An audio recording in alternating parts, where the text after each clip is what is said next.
What up, YouTube? As you can see, I got me a Harbor Freight brand Badland 12,000 pound winch for my new car hauler.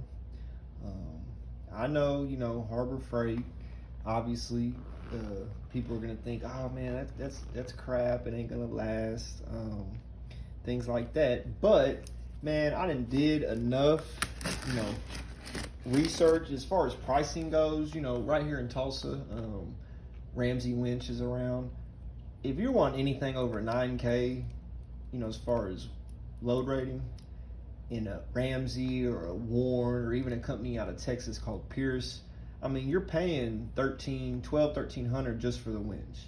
Then you're gonna have to get a mounting bracket made, something like this, or out of plate steel or whatever.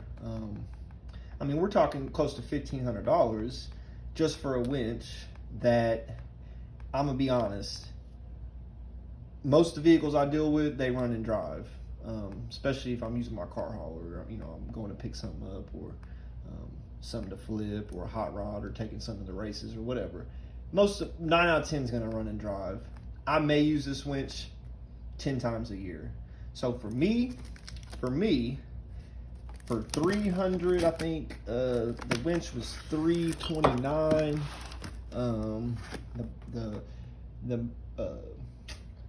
I guess you'd say the mount. The mount was, I think, $75, and then I've got to buy a female trailer sleeve to be able to slide that mount in, because I want to be able to take my winch in and off my trailer. I don't want to have to leave it out there for the weather, for theft, or whatever it may be. Like I said, I might only use it 10 times in a year, but I wanted to go ahead and just unbox it on camera. It did come with a year warranty. I appreciate that. Pretty nice, decent hook. You got your negative and your hot lead for the winch motor, and obviously that's going to go to a 12 volt battery. Some guys, they use special batteries, special condition batteries. There's a certain word I think they call them, but as we all know, you can use a normal car battery, 600 cold crank amps, 650. You just gotta keep some power to the battery, or keep it charged, trickle charged. If you're going to be using, going out and picking something up, charge it up the night before. If you don't want to run a hot lead all the way to your truck's battery, because that can get into some, if you're not real good at wiring, or doing that yourself, that's just more money you got to spend. So I just look at it like this, man. Especially in today's world, if you can save some money somewhere, go ahead and do it.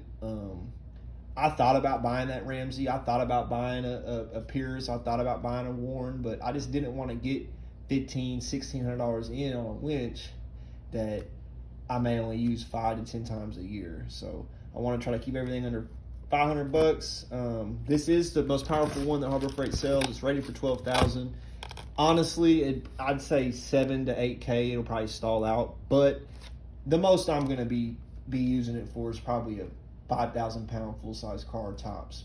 4 to 5K. So that doesn't really bother me. You got your remote.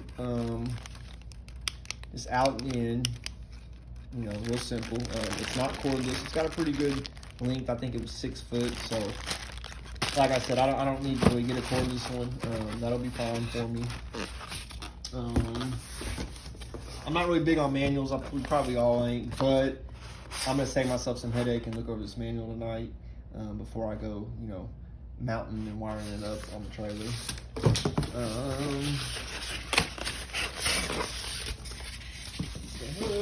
Okay, here we go. This would be your power. This is going to be essentially the motor for the winch. Run into your battery, and then obviously leads running to the winch.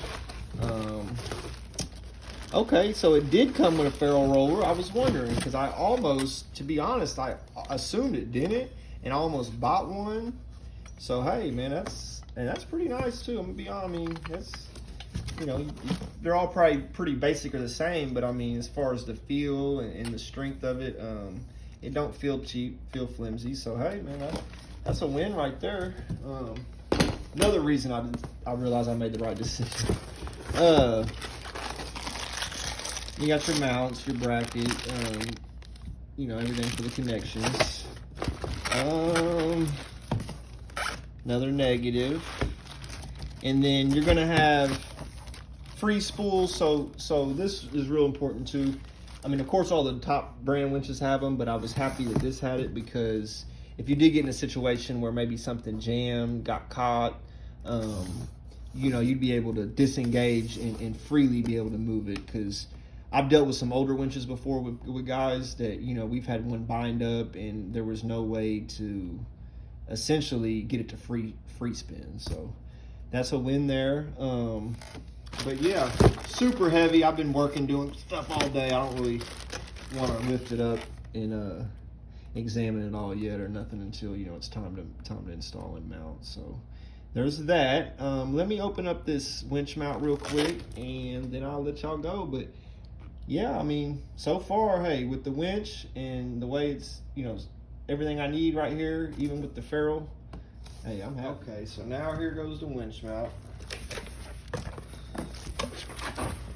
So these are probably the kind of the cradle, I assume, the cradle brackets. Okay, got that. Essentially, so this, the winch will mount on this, and then I'm gonna have a female. Here's your 2-inch normal standard receiver, got a pin on it.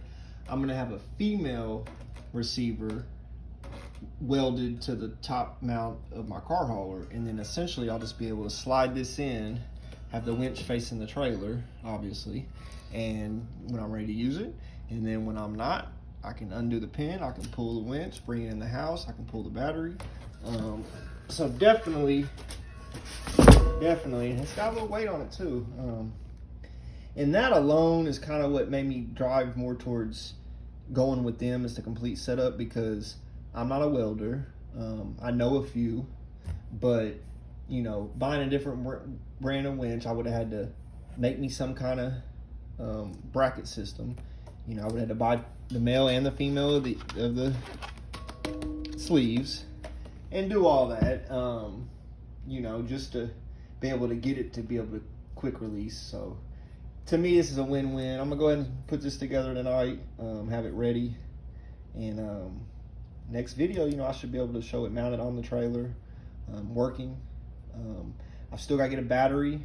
I've got a couple used ones around the house that are conditioned pretty good, so I may go ahead and just use one just to, you know, test it out. But I do want, you know, a new battery with a good life to accompany the winch, and I will keep it charged.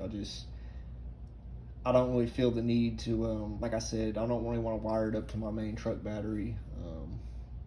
I've just got some new wires ran to my 7-way plug for my trailer lights, and they removed a lot of old crap underneath the truck from some old wirings from horse trailers and things like that. So the last thing I really want to do is run some more wires, you know, on top of the ones I just had ran. So I'm gonna just keep the battery charged and do it that way.